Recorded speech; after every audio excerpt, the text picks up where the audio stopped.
Oke, baik.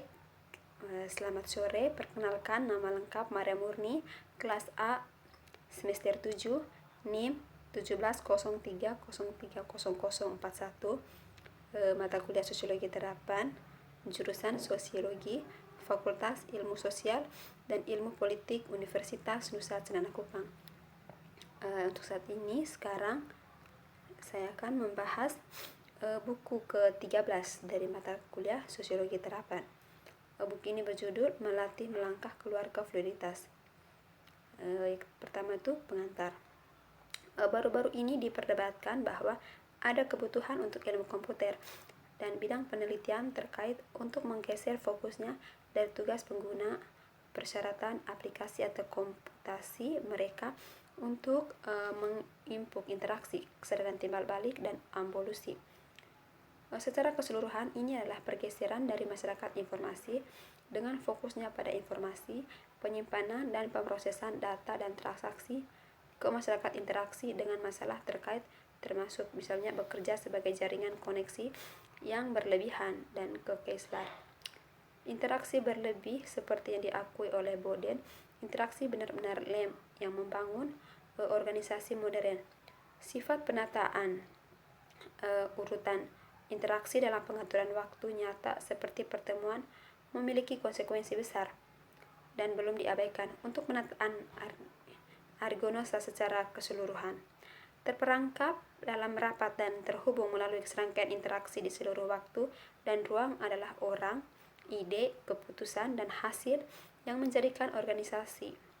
Dengan interaksi dan masalah terkait dalam pikirannya, beberapa penelitian empiris telah dilakukan dengan fokus spesifik pada karakteristik interaksi informal, ringan, dan oportunistik, dan implikasinya untuk desain teknologi untuk mendukung interaksi. Bersama dengan masalah interaksi, ada juga masalah gangguan dan waktu yang tidak tepat untuk interaksi. Studi tempat kerja empiris baru-baru ini memiliki misalnya menunjukkan bahwa orang menghabiskan banyak waktu mereka dalam pengaturan di mana kemampuan mereka untuk menanggapi permintaan interaksi yang masuk sangat terbatas. Tujuan keseluruhan dari buku ini adalah untuk memberikan penontonnya dengan tinjauan yang kaya akan masyarakat interaksi yang muncul ini diaktifkan oleh informasi baru dan teknologi komunikasi. Yang berikut tentang masyarakat yang didukung komputer baru muncul. Masyarakat yang didukung komputer baru muncul. Lapisan digital. Di atas masyarakat tradisional kami muncul IE, lapisan digital sejauh teknologi informasi modern digunakan hampir di mana-mana dalam masyarakat saat ini untuk mendukung semua jenis kegiatan manusia yang memungkinkan teknologi baru tidak mungkin untuk tampil tanpa teknologi. Beberapa peneliti di lapangan telah mengkarakterisasi hubungan antara kegiatan manusia ini dan teknologi yang memungkinkan dalam hal dependensi teknologi informasi di mana tindakan baru manusia tidak dapat diwujudkan tanpa teknologi baru. Salah satu contoh teknologi sederhana yang telah cepat menjadi tersebar luas dan diadopsi secara luas selama seluruh populasi manusia adalah ponsel. Dengan perangkat kecil ini, seseorang dapat berinteraksi dengan orang lain yang independen dan jarak geografis di antara mereka dan independen dari masing-masing lokasi. Jelas jenis interaksi baru semacam ini memungkinkan kita untuk berinteraksi dengan cara-cara baru dan kita akan memiliki beberapa kesulitan hidup tanpa mereka hari ini. Sebelum bergerak maju lebih jauh, konsep interaksi mungkin perlu beberapa klarifikasi. Di bawah ini, saya akan mencoba mendefinisikan istilah ini sehubungan dengan konsep komunikasi dan kolaborasi.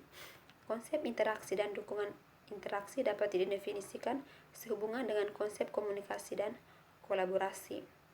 Menurut Dix dan Bele, komunikasi adalah pertukaran informasi antara orang-orang. Misal, konferensi video. Kolaborasi adalah ketika dua orang atau lebih mengoperasikan objek umum atau artefak.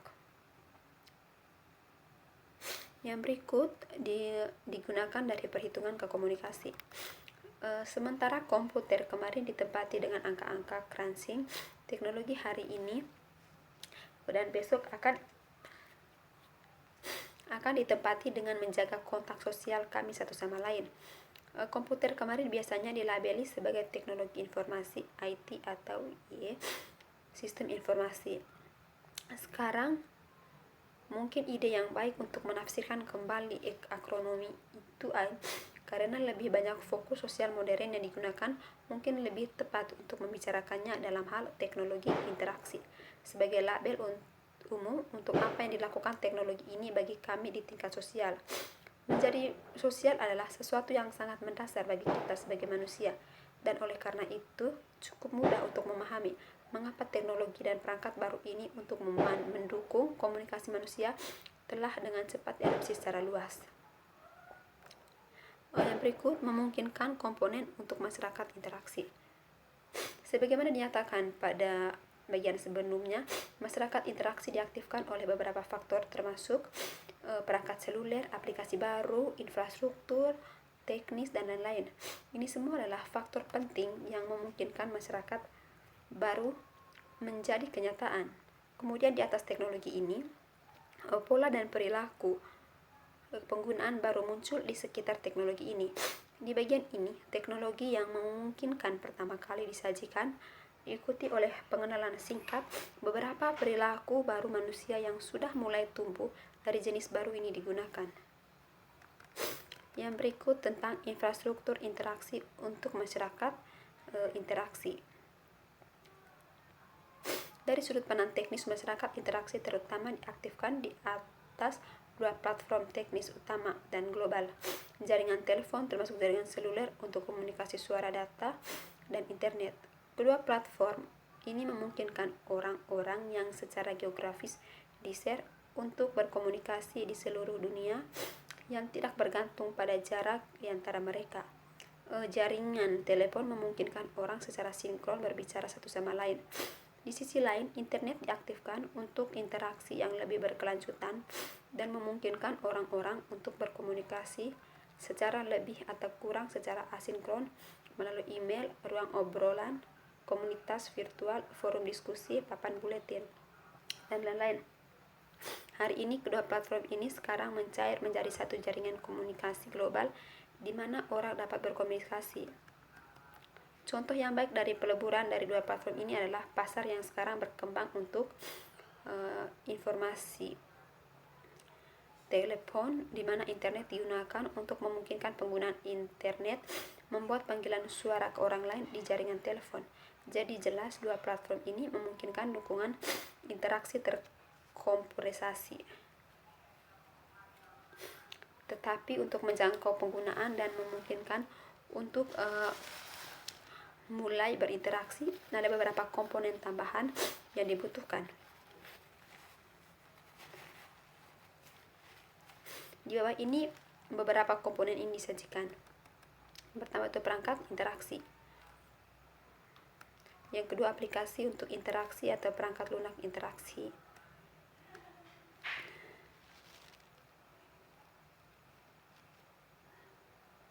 Yang berikut modalitas interaksi baru. Berikut jaringan interaksi baru, jaringan lokal. Sekarang kita akan membahas tentang transmisi pesan dan ritual sosial.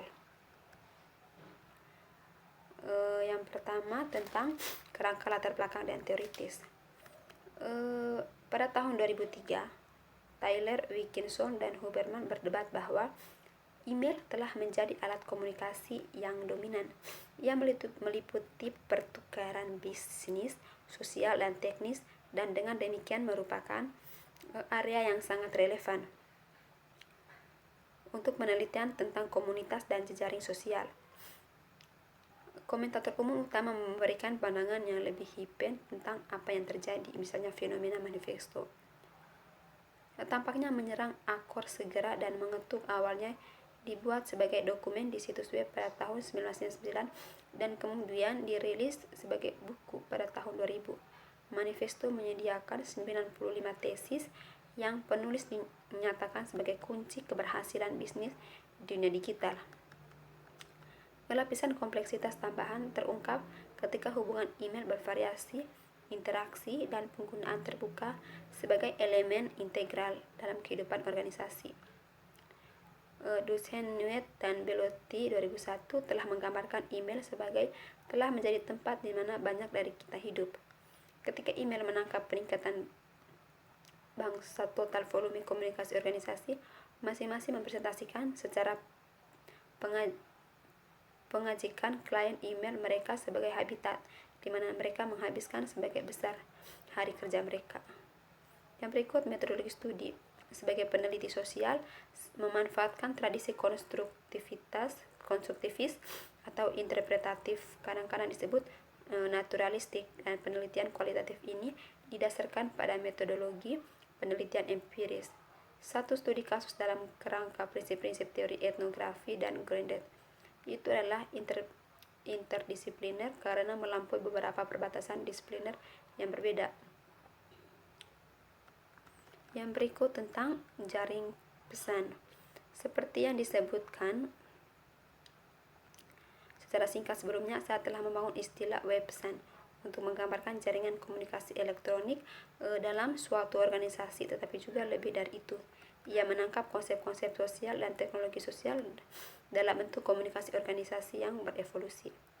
Yang berikut terakhir itu adalah tentang keraguan tentang penerimaan pesan. Meskipun pertanyaan tentang identifikasi orang yang benar-benar membaca pesan yang masuk tidak secara khusus dieksplorasi selama tahap lapangan, ia muncul sebagai signifikan melalui analisis data. Peserta penelitian tampaknya umumnya berasumsi bahwa orang yang membaca pesan akan menjadi orang yang sama dengan siapa yang dikirim.